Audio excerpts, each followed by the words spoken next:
Madness, madness, madness. Philosophy is madness. What it's not. It's not complete, absurd madness. The road of excess leads to a palace of wisdom. Well, I certainly hope so. Or do I? Nah, then again, maybe not. Hope is pretty much proven to be a useless novelty item. An emotional investment that often suppresses action. What's the point of sitting there and hoping for something when you can get off your ass and go out and make it happen? And if it's something beyond your control, then what's the point? Whatever's gonna be will be. And your hope doesn't change or affect a thing. All it really does is set you up for disappointment. If something works out the way you hoped it would, does that do it for you? Do you feel ecstatic? Do you have a mental orgasm? Well, if so, then that's understandable. Alright, so beyond brain ecstasy, what purpose does hope serve? You see, I don't see it as a tool. It doesn't qualify or meet the criteria of a tool. It's more of a party favor. Or do some people need hope? Because if they don't have hope, they will just lay down and die. Wow. People sure require a lot of luggage, don't they? Instead of carrying hope, wouldn't it be a lot more easier to simply drop doubt and despair instead?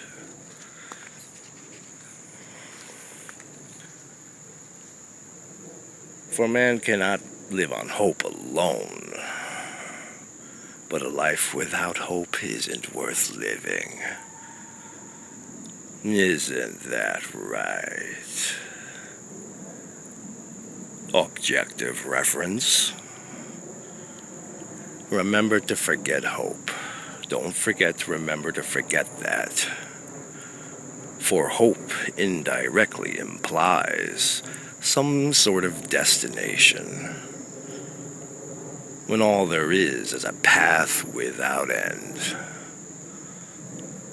A path that doesn't even exist.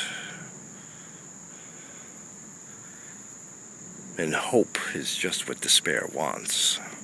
Hope is resistance to despair, and despair thrives on resistance. Become an overbearing host to despair. Fix it 3 square meals a day. Wait on it hand and foot. And tuck it into bed at night. Greet it with orange juice in the morning. Hug it and don't let go. Touch it in ways that make it feel uncomfortable. Whisper sweet nothings in its ear. And just for good measure, tongue its ear. The despair will think, what the fuck is wrong with this guy? It won't stick around for long. It needs resistance to prop it up. Eventually your graciousness will be more than it can stand. You gotta be clever against despair. It is a formidable opponent that is used to conquering all it visits. And the last thing it expects is a welcome party. Despair expects to be pushed against. It wants screams of agony and terrorized fleeing. Not back massages, manicures, and buttered buns. But I understand this advice might just represent a moot point. For some people really enjoy despair, don't they? Which raises a good question. Why do people need so much emotional cosmetics? I don't know, I don't get it. Maybe it's because I'm a minimalist. Don't disturb me, that's all I ask. I don't want downs or ups. I don't want lows or highs. I'm not a ping pong ball. I don't want commitments, I don't want obligations, and I don't want responsibilities. Oh, I have them all right. And I jump through hoops to satisfy them. But between you and me, if given a choice, I'd rather not have them. Because really, what's the point? There is no point, and that's okay. Fine with that. Why is it mandatory? Because temporary, transient, non-permanent dream materials need something to do to keep them busy. For if not, there would only be nothingness. Nothingness is okay. Why is it not okay? It wouldn't be boring or lonely, for there is no boring or lonely in nothingness. There is nothing to add or remove. It's already complete. Complete nothingness. There's no would or wouldn't, be or not to be. People want to avoid it, but why? It hasn't gone anywhere. It is everywhere and nowhere. It is the glue that holds all somethingness together. Human beings, as self-reflective creatures, naturally seek to achieve freedom, because the ultimate source of all things is 100% freedom. A freedom so free that it is free from freedom. That may sound a bit confusing or conflicting, but that's only because it's being considered from a perspective of restriction. If one has sought or has found freedom, this is a clear indication that one is not free. The fact that you are an individual in a position to seek and find outlines the parameters of your bondage. And I know you thought you were free, right? You are not free. Not free in the slightest little bit. But you live in a free society. You have rights. You can select choices and make your own decisions. You're not under the thumb of some fascist dictatorship. So you must be free. Free as a bird. Whoever said a bird was free. I know that a lot of people say that, but I got news for you. A bird ain't free. In fact, a bird is just as equally bound as you are.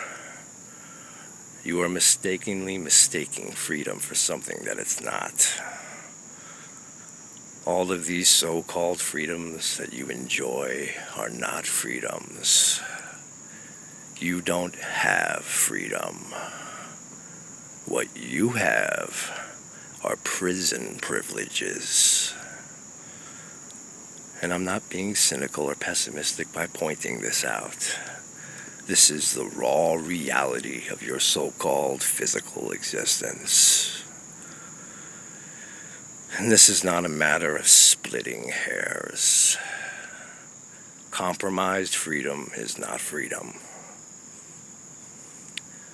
Freedom within restriction is not authentic freedom.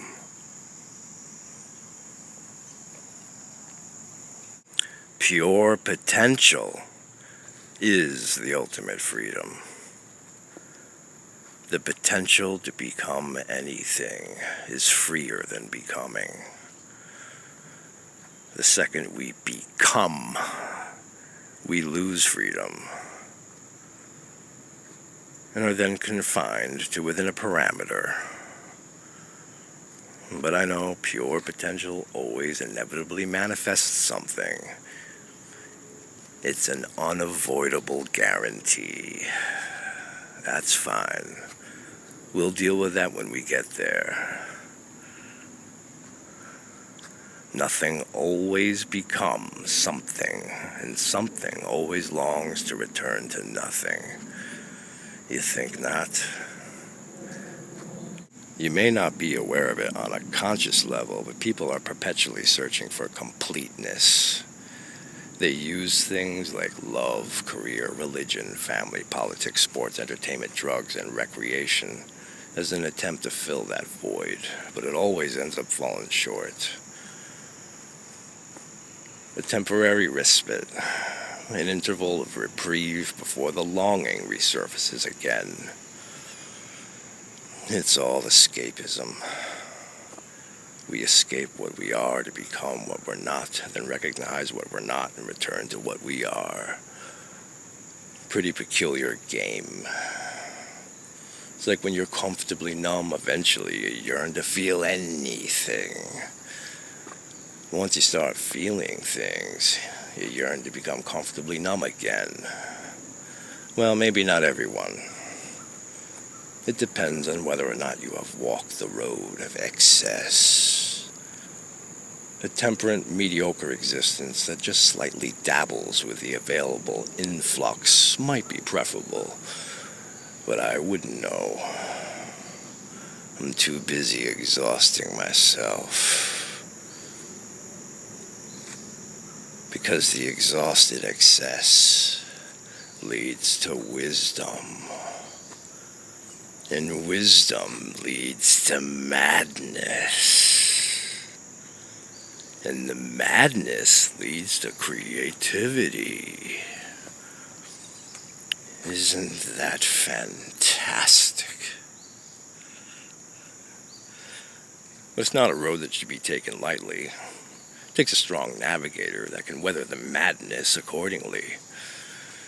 For in this an unpredictable turbulent sea where ships get wrecked or stranded and anchors get grounded, only the light neutral buoys endure.